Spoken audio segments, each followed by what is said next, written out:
Okay, so my presentation is on suffering, and like kind of a subcategory of that is sickness, is a type of suffering that people face nowadays. So when I looked up what the reason for suffering is, I believe Nancy spoke on this a couple classes ago. It gets kind of blurry, but pretty much we have suffering here on earth because of sin. And so, there's different types of sin, death, enslavement, fighting, self-centeredness, and then sickness. A quote from this Christian Theology Dictionary is, some of the results of this sin might be termed natural consequences, that they follow a cause and effect sequence, and others are specifically, I can't read, ordained and directed by God as a penalty for sin. So I kind of was like, all right, so what would a natural consequence sin look like? And kind of what I came up with was like, if you lie all the time, so if I lied to Liz all the time, my natural consequence would be that she would not trust me and probably call me a liar. I would be one.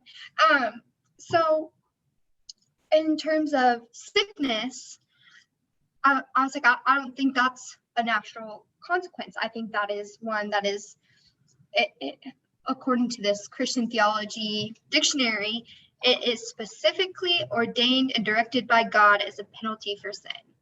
And that was kind of hard for me to grasp. Like, so you're telling me sickness is ordained by God, and I don't know, it was kind of like all right, well, let's kind of get into it. So can you tell me real quick, sorry to interrupt, was it the dictionary that made that, put it in that category, or something you've heard? It was a Christian Theology Dictionary. Okay, and so they said that sickness is an ordained penalty. Well, that sin only fell between those two. Oh, okay. So yeah, so if that sickness was because of the sin of the world, that it's a fallen world, so not a natural consequence. I probably didn't explain that very well, but if that makes sense. Well, no, I'm just trying to get this category. You said we suffer because of sin, and I thought what you were saying is some results of sin fall into the category of natural consequences. Mm-hmm. Some are specifically ordained penalties. Mm-hmm. And that God allows it because sin is in the world, like through Adam and Eve. Is that right? But wouldn't both of those categories be like essentially things God allows but like the way that God's kind of involvement is different. Like he's either causing one or he's just kind of letting it happen. Yeah. But would they say all those flow out of the fact of sin in a fallen world? Yeah. Okay. Yeah. Okay. Yeah. So we're trying to think about the question, which one, where does sin fit? I mean, where does sickness fit in those categories? Okay. Mm-hmm. Yeah. So where I kind of went to was the book of Job, because there's a lot of suffering there and a lot of sickness. So I wanted to pull up this Bible Project video and share that on the book of Job. And then from that, I kind of wanted to get into like these questions and kind of like, why does the Lord allow suffering in the form of sickness, which we were kind of just like, it's not a natural consequence. Like it's not I lied to my parents, so now I'm going to have X, Y, or Z sickness. It's kind of, so I'm going to share my screen, hopefully allowing you guys to hear everything. Let's see. Okay. All right, hopefully I can make it full screen. Let's see. Can you guys hear okay? There are 3 books in the Bible known as the wisdom literature: Proverbs, Ecclesiastes, and Job. The first, Proverbs, showed us that God is wise and just. Yeah, Oh no. we learned that God has ordered the world so that it's fair. The righteous are rewarded, the wicked are punished. In other words, you get what you deserve. But then we meet Ecclesiastes, who observes, people don't always get what they deserve. He said the world isn't always fair, that life is unpredictable and hard to comprehend, just like smoke. And this makes you wonder, okay, well, is God wise and just? Exactly. And so it's that question that is being explored in the final book of wisdom, Job. All right, let's dive in. So Job begins with a strange story that takes place up in the heavens, which are described something like a heavenly command center.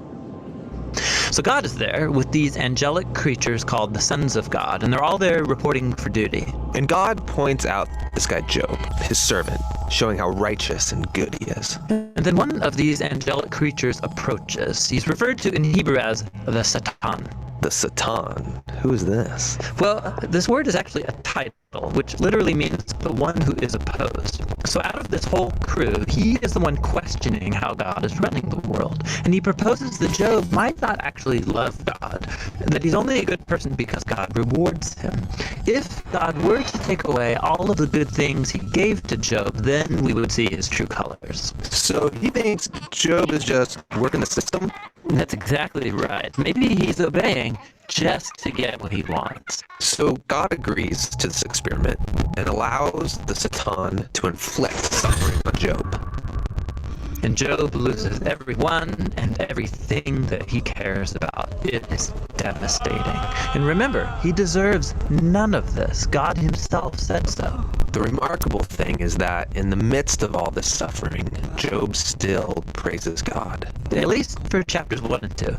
But then in chapter 3, we find out how he's really feeling inside. He unleashes this poem that reveals his devastation. It's a long, elaborate curse on the day that he was born.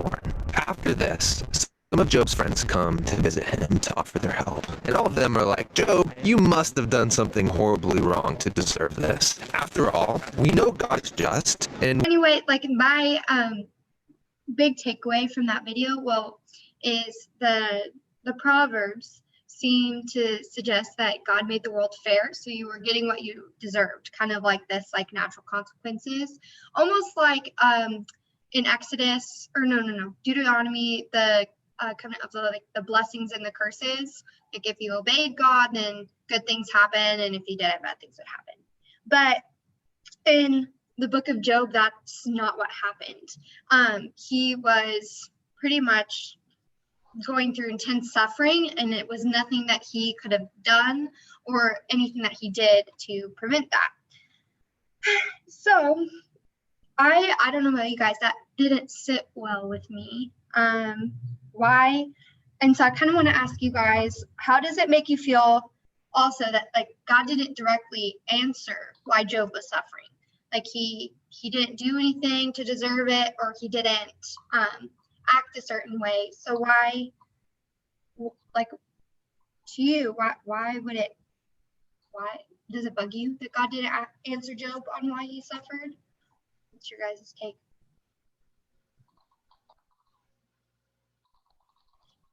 Okay, Tim. Oh, for one, as Ryan would say, God doesn't owe us anything at all. So I was just saying that, as Ryan would say, if you've met Ryan Demeril, God doesn't owe us anything. We can't look at God and say, well, you owe us this, you owe us that. He's the creator of the entire world. The fact that it's fair is because he's decided that it would be fair.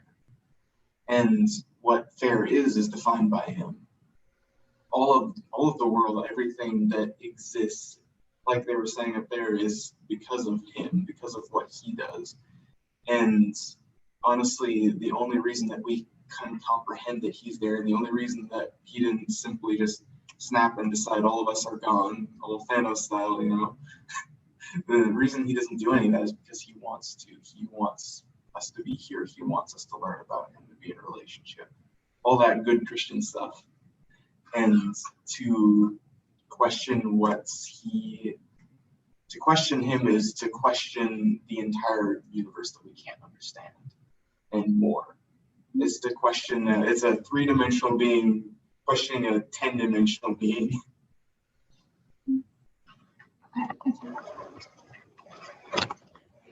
Okay, so I really liked Tim's answer. But it was also hard for me. I think there was this discussion post a little while ago. It was in one of the books that we were reading. It kind of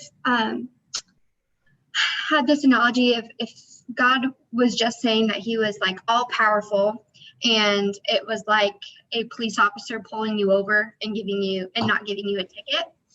So when I kind of looked at the book of Job, and I was like, okay, so God like showed his creation to him, an explanation of why he was suffering.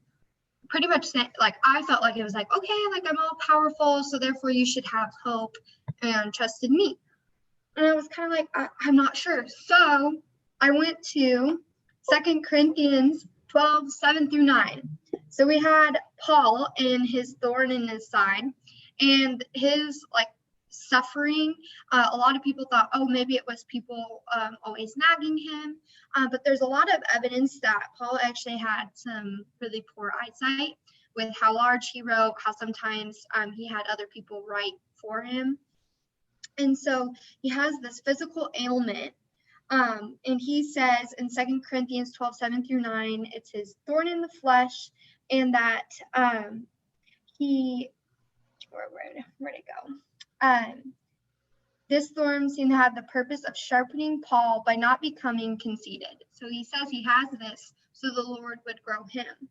And in Romans 5:3-4, we're told we need to rejoice in our sufferings, knowing that suffering produces endurance, endurance produces character, and character produces hope. So I started seeing that, okay, so the Lord is using these like physical sufferings, these sicknesses, in order to sharpen the individual and further his kingdom. And again, we see in John 9:3, there was a blind man, and Jesus says, neither this man or his parents sinned. He's blind because the works of God are able to be manifested in him through his like blindness. So I'm going to be super honest with you guys. I didn't like any of these answers people suffer, especially like through sicknesses, because God is powerful and because he makes us better human beings and maybe like shows his power through us. And so I am going to want to share a screen with you guys real fast. It's just a picture. Let's see if I can find it. Hang on one second. Sorry. A little more difficult than I thought. Okay. All right. Okay. And sorry, guys. Let me find it. Okay. So this is me. When I was I can't see anyone's face. I don't know why I can't do that. But anyway, this is me. In 6th grade, I was diagnosed with Crohn's disease, and it was really, really hard on my body. I was on a feeding tube on and off for many, many years. And so I was really struggling with the Lord, trying to understand like why he wouldn't heal me and why he would allow me to continue suffering. And reading the Bible, you know, there was points where it said if you're anointed by oil and the elders of the church pray over you, like, oh, you could be healed. So, I mean, I did everything. I would pray to the Lord every night for him to heal me. And in fact, I kept getting worse and worse and worse. This picture is taken my senior year in high school in 2016. And a year after this, I was laying in bed and I was not able to get up and shower by myself. My mom became my full-time caretaker. And I felt like the sickness had not just taken my physical health, but also my dreams and anything that I cared about, whether that be school, soccer, and friendships. And I remember laying in bed and I remember hearing from the Lord, Hannah, if you don't have, if you're not able to play soccer, if you're not able to be with your friends, if you're not able to ever go to school again, would I still be enough? And I'm going to be totally honest with you guys, I said no at first. And I was really, really struggling with it. And in 2 Corinthians, it says, my grace is sufficient for you, for my power is made perfect in weakness. And I finally, after a long time of struggling with the Lord and trying to understand why this all was happening, I realized I was asking the wrong question. Why am I suffering? Should also, I transferred it into, is God enough? And is God good? And ultimately, I came to the conclusion that yes, He is, and yes, He's good.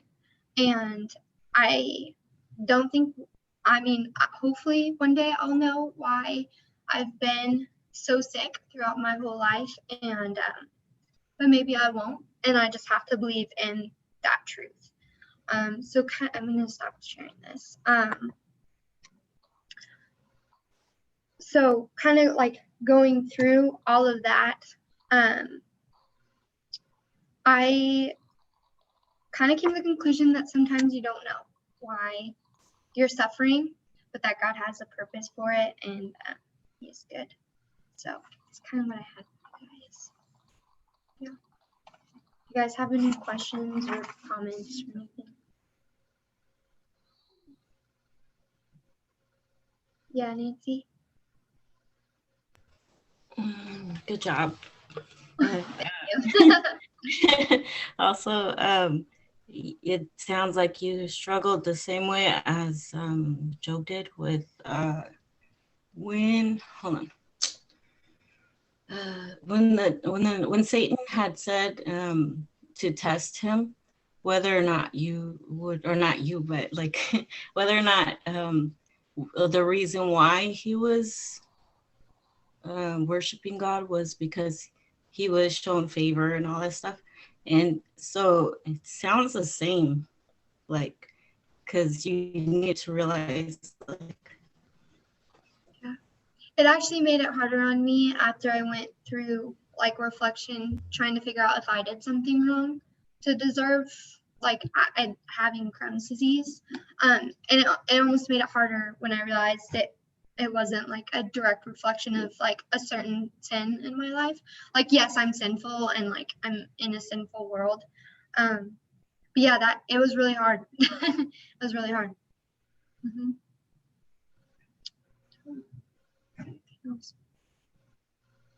You good?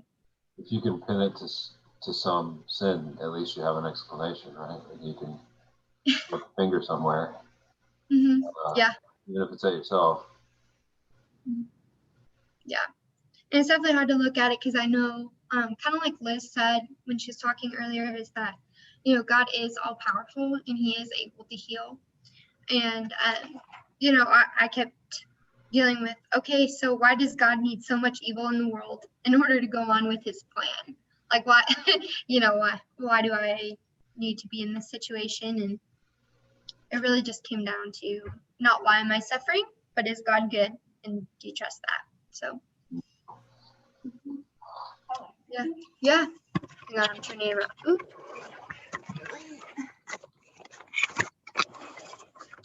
I think in different, I guess, kind of like levels and different aspects of life, we have all faced some type of suffering to different degrees.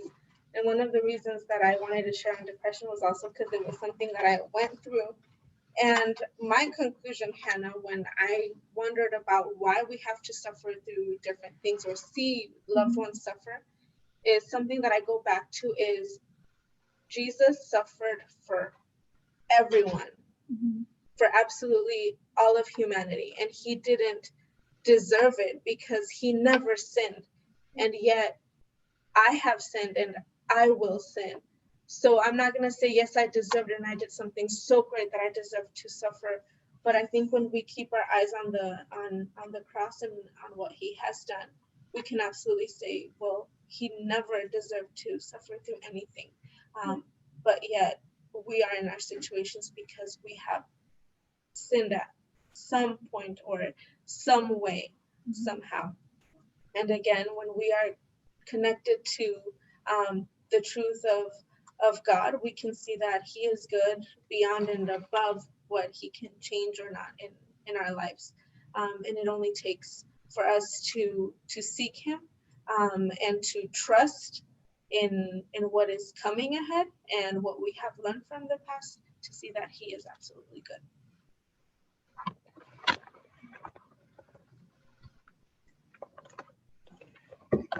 Tim wanted to say something like that.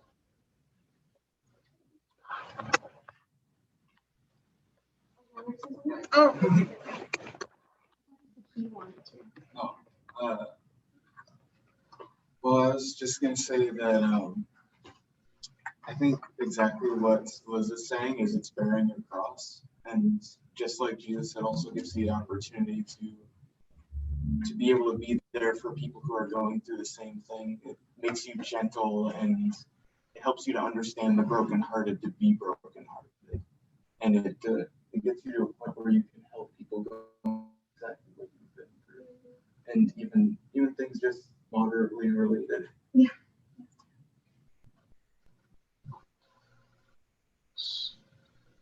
So I'm hearing there are redemptive aspects of suffering, but it still hurts. And it's still a call, I think, from God. I think what I hear Hannah saying is it's still God's invitation and question to us. Are you going to trust me? Are you going to trust that I'm good? Even if I don't solve this, even if I don't answer the prayer the way that you've been asking, and it seems to me that's part of what the heart of it was for Job. Like, Job never got an explanation. He just got an encounter with the living God. And in the process, he said, I get it that I don't get it. Blessed be the name of the Lord. Yeah. Yeah, I forgot that I wanted to touch on that. That sometimes we don't get answers as to why. But knowing who God is allows us to realize that we don't need the answers when we have him. Job was able to have, like, I think one of the most amazing encounters where he literally spoke with God and God revealed so much that at the end he was like, oh my goodness, or oh my God, in literal form. Yeah. Like, I don't even care anymore. I know you. I see you. Yeah. Even if my flesh will fail, I will be with you. So I don't even care. All the suffering is like this tiny compared to knowing you. And I believe that if we continue on seeking God with our most with the most honest way possible, even with questions, even amidst suffering, we will come to realize that he is enough. And that's something that I live through when we go through difficult things, is God is enough. Maybe right now I don't feel it, but he is enough, and I'm going to continue seeking him to the point where his presence makes the suffering bearable in this earth. Amen. I think that's all we need to say. Thank you very much, guys. Thank you, Hannah.